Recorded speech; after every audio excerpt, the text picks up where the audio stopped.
So in the morning, we had a quick revision where we looked at the periodic table and the periodic trends in the table and discussed the answers to question number 4 of exercise. Now, in this session, we will try and we will complete the remaining questions that are 5, 7, and 8. And the order that we will follow is question number 5, question number 8, and then question number 7. But before we start solving questions, just to ensure that we know the basics, even if you did not or you could not read before coming to the class, just to ensure that you get some refresh, you get to refresh your memory. Let us look at the periodic table once again. 18 groups, 7 periods, 4 blocks, S, P, D, F. Metals on the left hand side, S block, non-metals on the right hand side, P block. Transition elements, they are also metals in D block. F block also has metals only. Till atomic number 92, they are naturally occurring elements. After from 93 to 118, they are artificial man-made elements. Very important, periodic trends. In a period, when we move from left to right, the atomic radius decreases, the electronegativity increases, so the electropositivity decreases. Similarly, the complete opposite happens when we go from top to down in a group. The atomic radius increases, the electronegativity decreases, and the electropositivity increases. And all that happens because these elements are arranged in atomic by atomic number.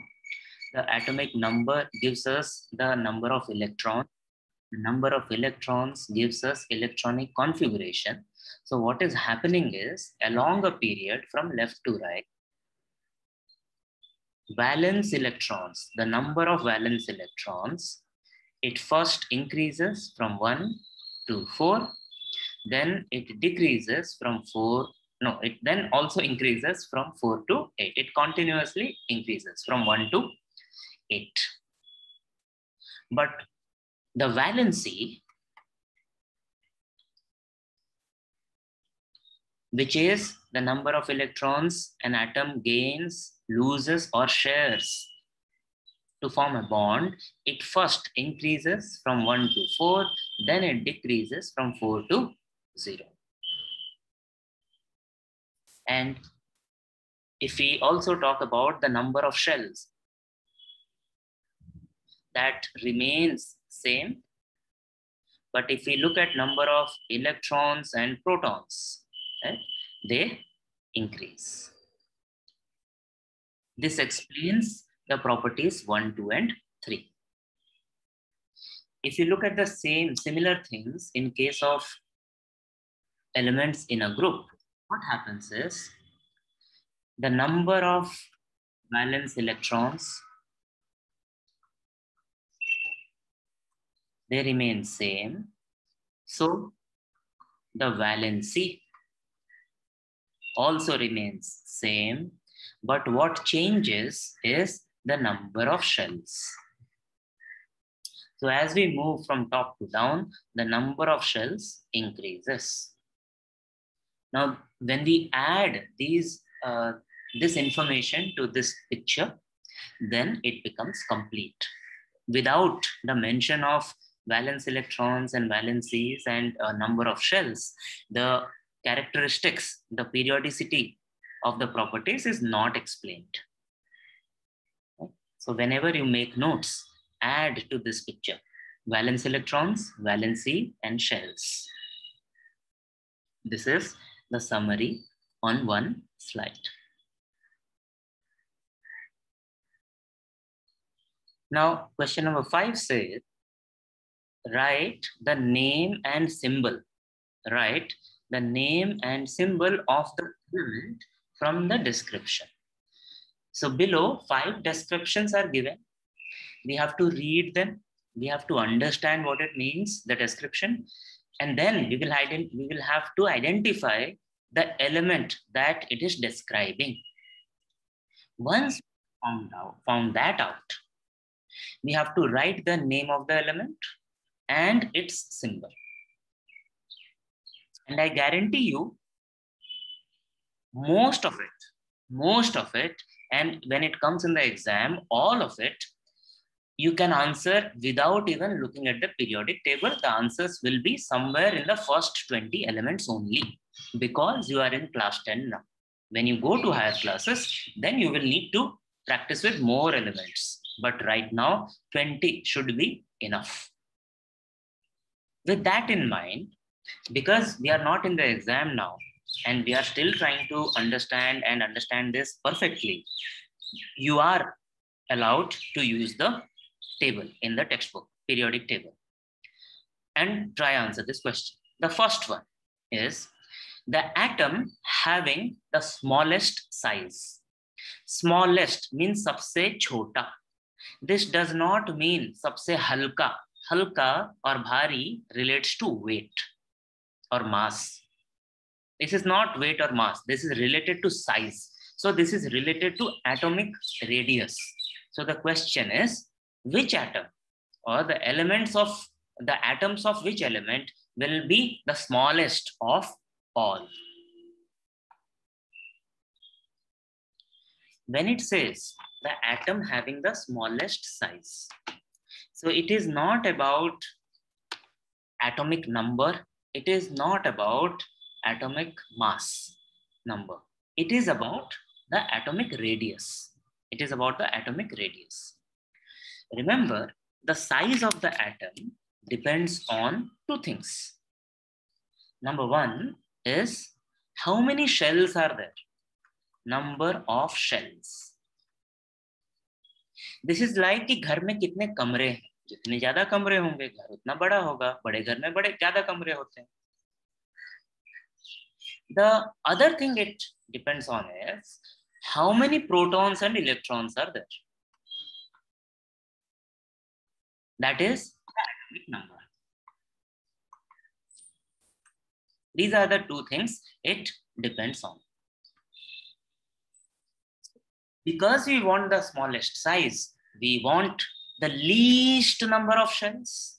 Jitna kam hoga, utna chota hoga.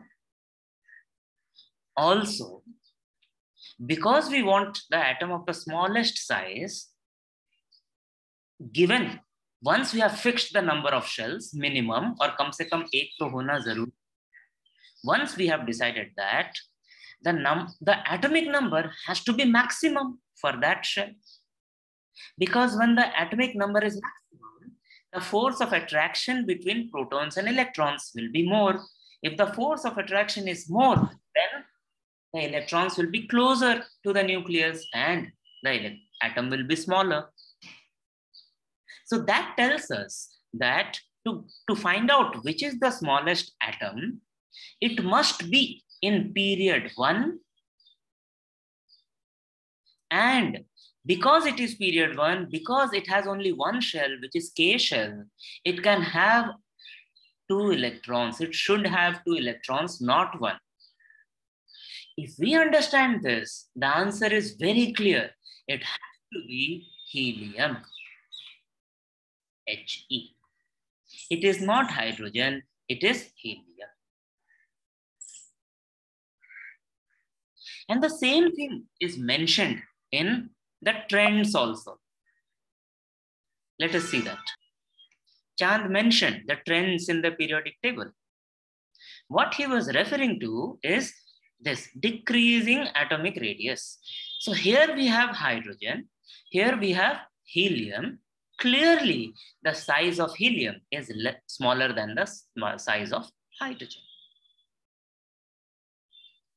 In general, if we try, if any two atoms, any two elements are given, and if we have to figure out which one will have a bigger atom, which one will have a smaller atom, all we have to do is remember or refer to the periodic table and try to find out which one of them is higher up and which one of them is to the right.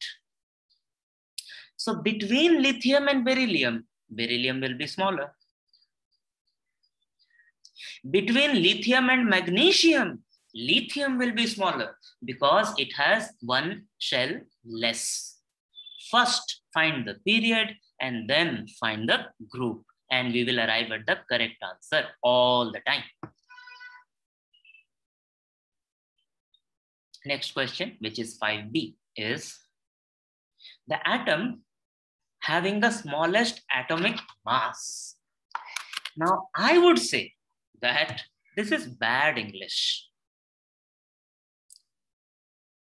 The correct adjective would be lowest,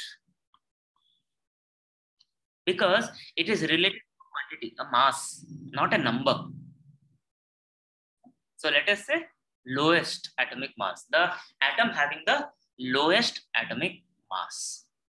Remember, mass of the atom depends on protons and neutrons. So if we can find out which element has least number of protons and neutrons in its atoms, we will have the correct answer.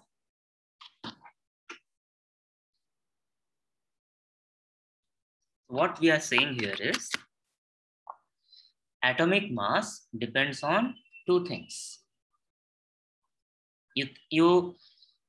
Whenever someone says atomic mass, we can safely treat it as atomic mass number, and atomic mass number depends on protons, number of protons, and the number of neutrons. The lowest atomic mass will be when the atom has the least number of protons and the least number of neutrons. We already know least number of protons means least atomic number. In the periodic table, the elements are arranged in the increasing order of atomic number. So the one which will have the lowest atomic number will be the first one, hydrogen. Once we know that, we already know the answer. The answer is hydrogen. This is how we will write hydrogen, and the symbol is H. It also helps to know that hydrogen has only one proton. There are no neutrons in its nucleus. The second thing that you need to know is, it says write the symbol of the element. It does not say write the symbol of the molecule. If the question says write the molecular formula, then the symbol would become H2. Otherwise, the symbol of the element hydrogen is simply H. Be careful.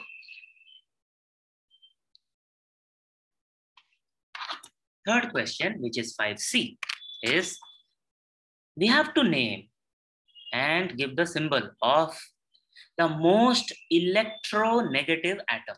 Most electronegative atom. Try to remember what happens to the electronegativity in a period. Remember what happens to the electronegativity in a group. Based on that, using the periodic table, tell me which element will be most electronegative. The question is asking for most electronegative element, or atom with the most element with the most electronegative atom. We know from this picture that electronegativity increases. That means that element has to be towards the right. Also, we know the electronegativity decreases when we go from top to bottom. That means हमको ऊपर जाना है and हमको right में जाना है. So it has to be somewhere here. Which one is it? जो सबसे ज्यादा right में और जो सबसे ज्यादा ऊपर होगा. Khadija, that is what you have said. That is why I was happy that you wrote that way. But when you say that topmost and rightmost, we have to be very, very careful, because we cannot take this, which is inert gases. noble gases, right? So we will say rightmost, but not inert gases. And your answer is complete. Topmost, but not inert gases. So rightmost and topmost, लेकिन ये नहीं होगा. That means the answer is fluorine. इतना लिखना पड़ेगा. We can't write कि trends in the periodic table. That's not acceptable. You will have to write what that trend is. Right? That is, as we go along the period from left to right, the electronegativity increases. Similarly, when we move from bottom to top, the electronegativity increases. So the most electronegative element will be fluorine. And the symbol will be F. Here also, we will not write F2 because F2 is the formula for the molecule of the element. Symbol is F, right?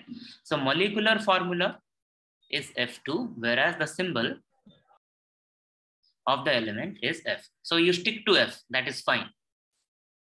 Full marks. The next question is much simpler question. It says the noble gas with the smallest atomic radius. The noble gas with the smallest atomic radius. I'm not giving you any clue about this.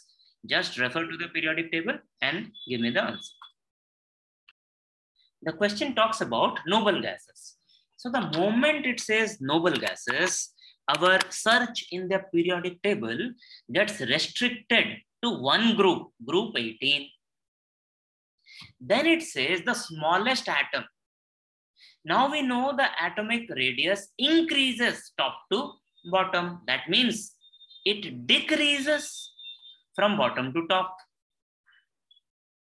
तो अगर हमको सबसे छोटा चाहिए, वो सबसे ऊपर मिलेगा. The answer is helium. As simple as that. Two parts to the answer. One, noble gases. So group 18. Second, smallest. So topmost, helium. That's all. Nothing more. So the way we will write this answer once again is helium He. Helium He. Helium within brackets He. Now there is no confusion between its symbol and the molecular formula because this is an inert gas, noble gas. All atoms are individual atoms. Every molecule contains only one atom of the gas. Move to the last part of this question. It asks most reactive non-metal. Most reactive non-metal. The hint is understand where non-metals will be and then understand where the most reactive non-metal would be. Most reactive, most non-metallic character. And you will get the correct answer. Exactly. Chand has repeatedly said, use the periodic trends, use the periodic trends. And yes, Chand, I'm doing the same thing. I'm using the periodic trends. But I have to tell what trend I'm using. We just can't say that we are using periodic trend. We will have to say which trend we are using. And in this case, the trend is electronegativity. We know, now we can say that the electronegativity increases left to right. And we have to say the electronegativity increases from top to bottom. So excluding the inert gases, we reach the element fluorine, which is topmost and rightmost, except for the inert gases. So yes, we have to mention the trend, but we have to tell what the trend is. We can't say trend in the periodic table. No, we have to say electronegativity increases from left to right, electronegativity increases from bottom to top, and then our answer is complete. And here also, we will just write F, not F2, because the symbol is F. The symbol is very clearly given in the periodic table. These are the symbols.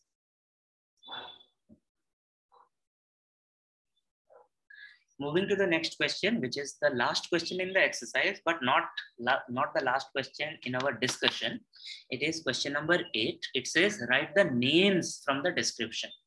Look, please understand the difference in the question.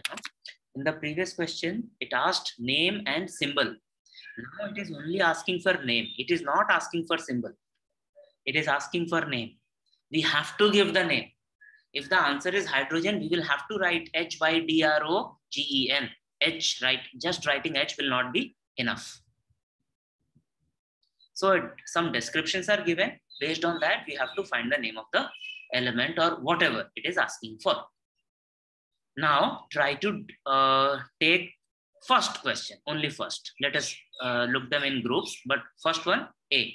The period with electrons in the shells K, L, and M. So now what is it asking is, it is asking the name of the period.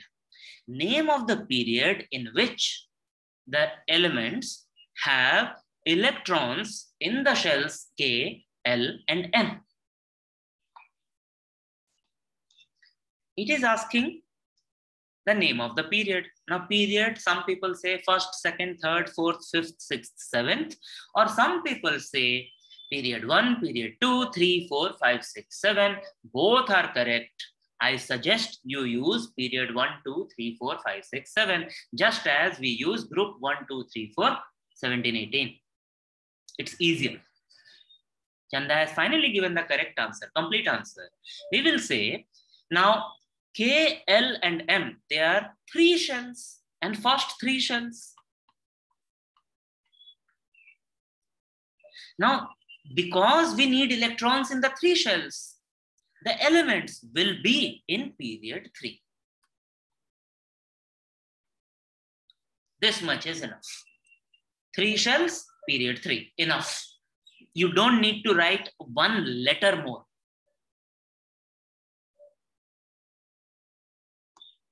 The next question says, the group with valency 0. So now we have to name the group. Group with valency 0. How will I write this answer? It says group with valency 0. So my answer will be very, very simple. I will say group 18. I will also say that this also is called as inert gases or noble gases.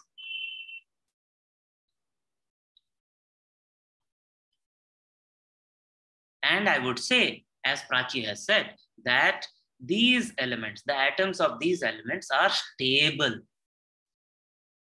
They do not react. Either they have 2 or 8 electrons in their valence shell. Stable. And my answer will be complete. But really, you don't need to write all those things. Just writing this much should be enough. But I would want you to write that they are stable.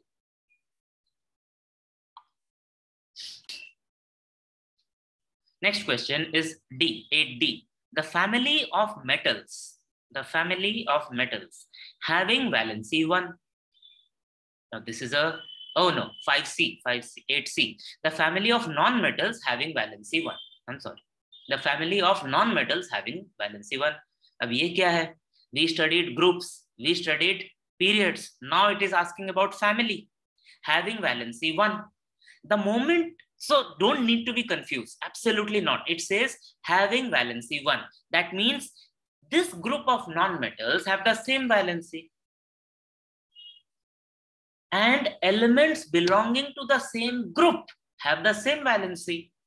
So family is another way of referring to a group of elements in the periodic table. So now you know family means a group. Now you can find out the answer. Which group of non-metals has valency 1? Non-metals has valency 1. This question says family of non-metals. The moment it says non-metals, our answer will be somewhere in the P block. It will not be in S, D, and F. It has to be in P block. Valency is to be 1. We know that till this Group 14, the valency is increasing from 1 to 4. Then it decreases to 3, 2, 1, and 0. So which group has valency 1? Group 17. What are the elements here? Fluorine, chlorine, bromine, iodine, and the two others. So group 17 is the answer. And what is the common name for group 17? Some of you have correctly answered. They are called halogens. Halogens. So we can write the answer as group 17, and they are also called as halogens. Family of elements. Why this? You will say the number of valence electrons in group 17 is 7, so the valency is 1. P block 7. So valency is 1. Answer is halogens. The next question, which is 8D, is very similar to C. There is only one difference. From non-metals, now it is asking for metals. The family of metals having valency 1. Find out. Tell me. We will write the standard name. We will say group 1. Why group 1? Because it says valency 1. Then we will say the common name is alkali metals. Enough. No explanation. No more explanation is required. Now try the next question, which is E. The family of metals having valency 2. So the only change from D to E is valency 1 to valency 2. Now you know valency 2 means group 2. Very easy. Now you need to remember that group 2 elements are also called as alkali earth metals.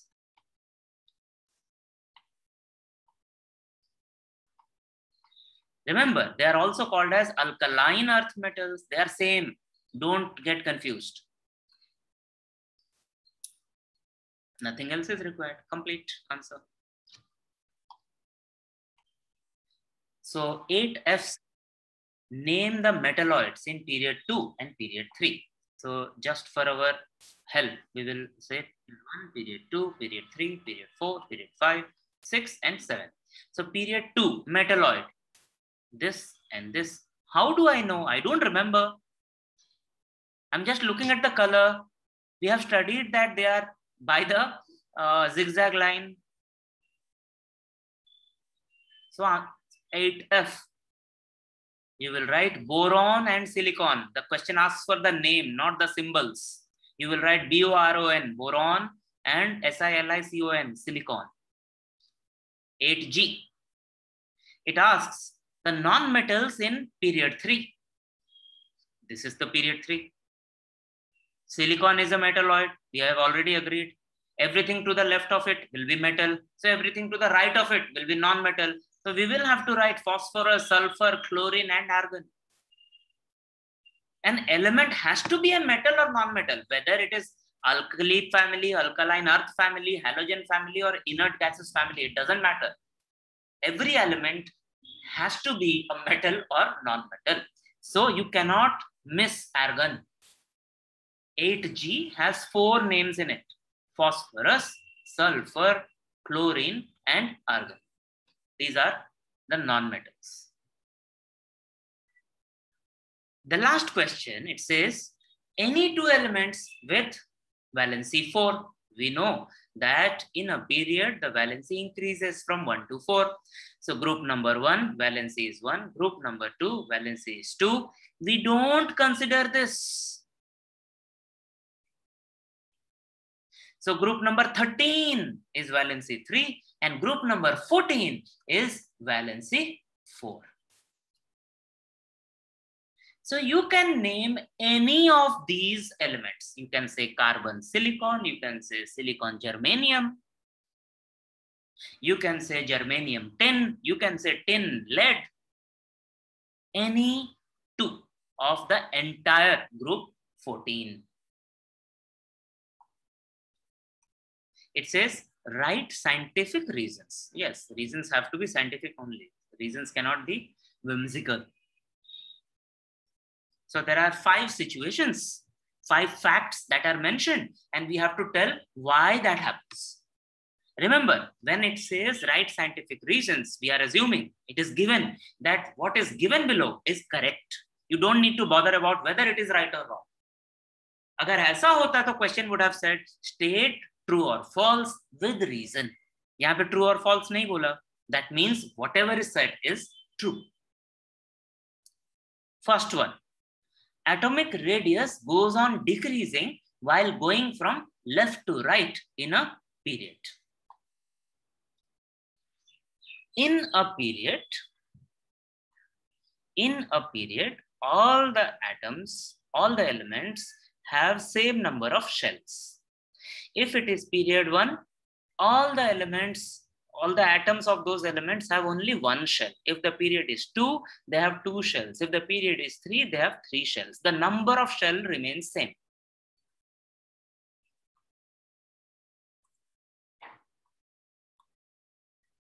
Number of shells remains same. What is changing, as Alfia rightly identified, is the number of electrons. They are increasing. Also, the atomic number is increasing. That is, the number of protons are also increasing.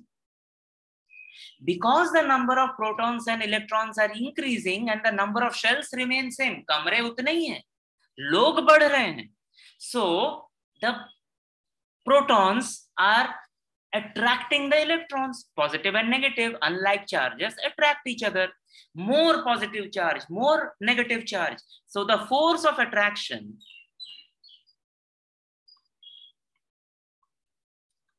is increasing. Now, because the force of attraction is increasing, the electrons are nearer to the nucleus. Because they are nearer to the nucleus, the atomic radius decreases. Very simple logical answer. If you miss any of these steps, your answer is incomplete. In a period, the number of shells of the atoms remains same. In a period from left to right, both the number of electrons and the number of protons that are there in the atom keep on increasing. So the force of attraction between these unlike charges, between the nucleus and the electrons, keep on increasing. So the electrons are nearer to the nucleus. So the atomic radius is decreasing. Now you know how to answer such questions.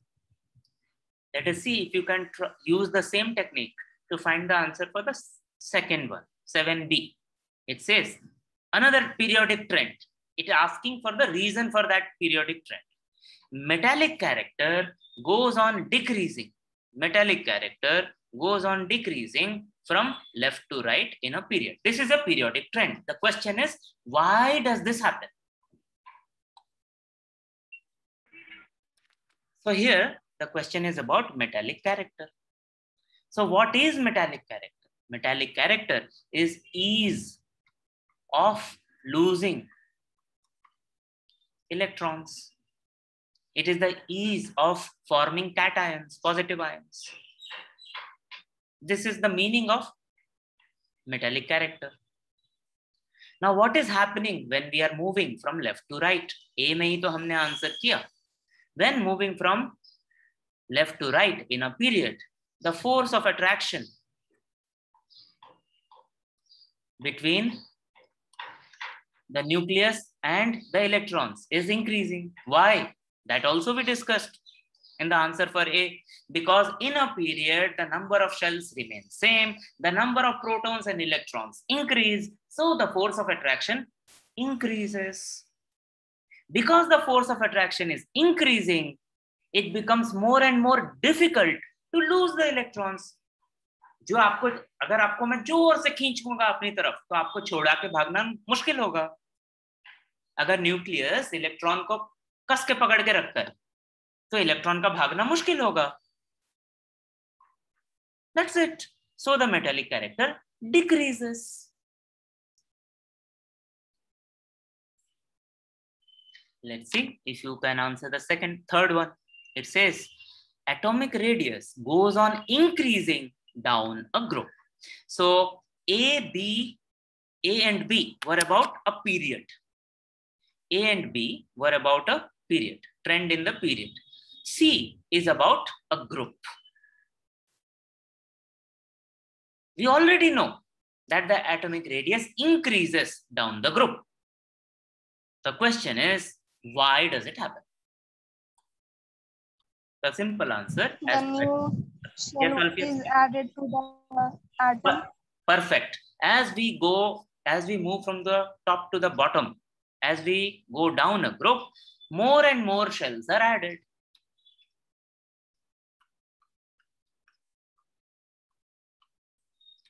That is the simple answer. Because shells are added, so the size of the atom is increasing. That is, the atomic radius is increasing. अब सिर्फ इतना ही काफी नहीं है. Now you need to think. पूछा नहीं है question में, but you need to think. So what is happening to the electropositivity? What is happening to the electronegativity? Because that can be the question. If shells are added, if the atomic radius is increasing, then it becomes easy to lose the electrons. Completely opposite to what we discussed in part B. So metallic character will increase, not decrease, increase. Okay? We have to think about all the combinations that are possible. What will happen? What if? What is happening in different situations?